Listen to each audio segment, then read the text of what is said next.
Welcome to the Lee Summit Rundown. I'm Laura Ingeman. As winter approaches, city snow crews are getting prepared. Let's take a closer look at how they get ready for snow. The biggest thing we're doing right now is focusing on training and making sure everybody that's going to be participating this year kind of knows what we expect. The other big thing that's going on right now is equipment maintenance. Everything's been sitting all summer long, so we just want to make sure that all the bearings are working and all the equipment's working and everything's ready to go. Just held our annual snow rodeo back in September. We get our drivers from all over the city, so obviously the public works operations personnel are involved in the snow removal, but we also ask for employees from other departments. And then coming up in November, we'll be doing a dry run just so we can get all the equipment out, get everything fired up, so we know everything's going to work correctly. We follow the industry standard. A lot of cities throughout the metro area use the same standard. We have 3 routes. We have a primary route, which is your big 4-lane or larger roads that go through Lee Summit. We also do secondaries, which is our next priority. Those are typically your collectors that go through the subdivisions or your more highly traveled streets that go through subdivisions. And then residentials are our 3rd priority, and those are everything else. We have everything from pickup trucks to the truck like you see behind me here.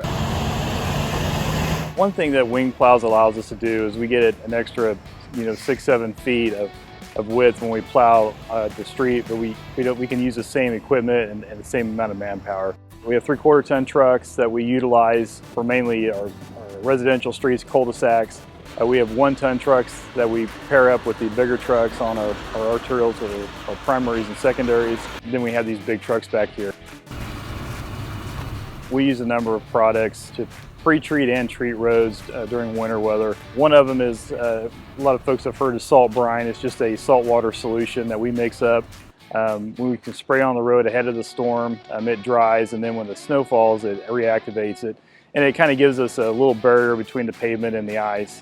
We also use just regular rock salt that we spread on the roads, usually before or during the storm.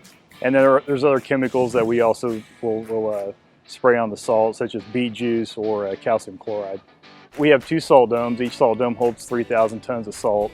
And then we have a conveyor system that allows us to load salt into those domes pretty efficiently. Back in the day, we had trucks come in and drop the salt on the ground, and we'd have to pick it up and then run a conveyor belt into each of the domes in order to store the salt. Now we have a pit system, so the truck just backs up to the pit, dumps it into the conveyor, and then the conveyor just feeds the domes. The other thing is our brine system. We can store 20,000 gallons of salt brine, along with the other chemicals that I mentioned earlier. One thing I'd like everyone to keep in mind is Lee Summit's a really big town. We have a lot of really great operators out here that want to do a good job and make sure the streets are as passable as possible. A lot of it takes time, so once the snow starts to fall, our focus is going to be on primary and secondary streets. Once we get those done, residents are typically within a 1/4 mile of a plowed street, and then we start working on residential streets. Residential streets are a little more difficult, partly because there are just so many of them. We have cul-de-sacs we're working on, and then when there's cars and stuff like that parked in the street, we have to kind of work around all that. So if anything, I just ask for patience as we work through the snow plan. Colder temperatures mean it's almost time for Summit Ice to open. Lee Summit Parks and Rec is excited for another season at the ice rink. Let's check it out. Summit Ice is our outdoor ice skating rink. It's open to the public. It's located at Lee McKeegan North Park, which is at the corner of Douglas Street and Chipman. Summit Ice is typically open from early to mid-November, and we typically will close up late February or early March, again, depending on how the weather is. Our regular hours are typically about 12 to 8 p.m. Monday, Wednesday, and Friday. Tuesday, Thursday, we're open from 12 to 10. Weekends, which is our most popular time, our hours are from 12 noon to 10 p.m. Takes us about a week to make ice. We have to do it one layer at a time.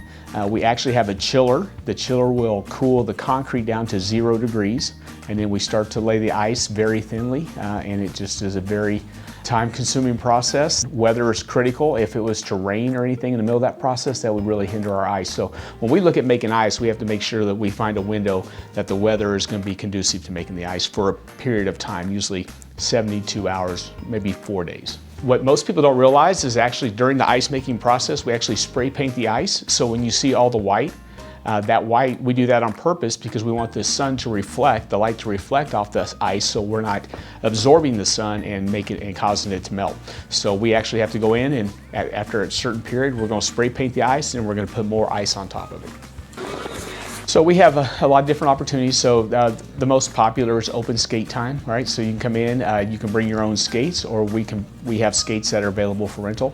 We also have opportunities that organizations or businesses may want to rent it out for a function. So we do rentals, and we also have skate lessons. If we can find figure skate coaches, we'll have figure skating classes. We'll also have pond hockey going on multiple times during the week. During the holiday season, we're going to have a special event, Skate with Santa, December 11th and December 18th from 6 to 9 p.m. To everybody's delight, I will not be Santa. Ho, ho, ho, ho. We pull people from all over the metro area. Quite honestly, we get a lot of people from the Kansas side, especially for the pond hockey opportunities that we have. But we do pull people from all around the region. For more information on Summit Ice, visit the parks page at cityofls.net.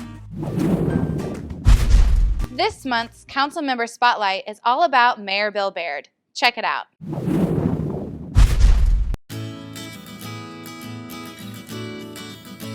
I have always volunteered in the community, and I was always really involved, but then I ran for school board. Whenever I got done with my term, I just felt like I had more to give. It's always been my goal from day one is to get everyone in the community connected and working together, and I always called it a spirit of community. Well, Mayor's 24/7, and I have a job. I've had to work really hard at compartmentalizing, is what I call it. So during this time, I'm going to do work. During this time, I'm going to be mayor, even though I can get a call at any moment about mayor stuff. And so I've had to even work that much harder at setting aside time for myself or for family. So I like to exercise, I like to work out. Hillary's my wife. She actually goes to work out with me as well. And we do like to go downtown to the shops. We make sure we maximize our time together. I mean, I've got 2 kids as well, and we spend a lot of time with them, or whatever time they will give us these days. And I have a dog. I think most people kind of know me know I have to have a dog. We have so much development going on, and we're growing fairly quickly, so we have a lot of infrastructure needs, and sometimes we have gaps in infrastructure, and we've always managed to get by, but with this kind of growth, we're really having to be creative and look at our options and just have a good plan for water, sewer, roads, and more. If we want to grow the most healthy way, we need a diverse economy. We do have a lot of retail that's opened up here, and there's been new construction for retail. We really need to focus in the future on bringing some, well-paying jobs here, good, strong employers that want to be located in this incredible community of now 101,000 people. A lot of our workforce does commute to work still, so they leave Lee Summit to go to work, and it'd be nice if we could keep some of those citizens right here in our community. The times I feel most proud are actually when I'm in the community and I see the community come together. We have Buddy in the house. It's the mayor. The tree lighting is always very fun. I always feel very proud. It's just a great warm feeling. The same thing goes for when the council will do something and we come together and make a good decision together. There's been a few of those that you go home feeling like a winner. And one of them was when we put together the downtown farmers market, when we bought the land, and it became real, all that hard work. But also the Diversity and Inclusion Commission, that was months and months of discussions and conversations that were really hard to have, and we went ahead and moved forward and as a council all together, and I was very, very proud of that. And there are a few things that the citizens have done that have really helped us tremendously. First, in the middle of a pandemic, they passed a use tax, which is a way for us to collect sales tax whenever someone purchases online. That helps shore up our revenues so that we can continue providing those high quality services that our city provides. And it helps us take care of our employees, it helps us with our public safety and more. So I can't be more thankful to the citizens for that. Lee's Summit has the opportunity to have a major impact on the economy in the Kansas City area. We already, as an economy, are rolling along with such a high median income. We have an amazing workforce here that are paying taxes, they're paying property taxes, they're paying sales taxes, they're keeping our economy rolling, and we really are getting the attention of all our neighbors. And I think that what's going to happen is you're going to see the opportunity for us to really get everybody's attention when businesses start moving here, bigger businesses and more so. You should try to find a way to give back to the community, whether it's at the city level, citizen committees, or just participating in some of our community conversations whenever we have those opportunities. It's worth coming out of your shell or taking that leap of faith and just showing up and saying, what can I do or how can I help? The more that we do this together, the more wonderful the community is. Thanks for watching the Lee Summit Rundown. I'm Laura Ingeman. See you next time.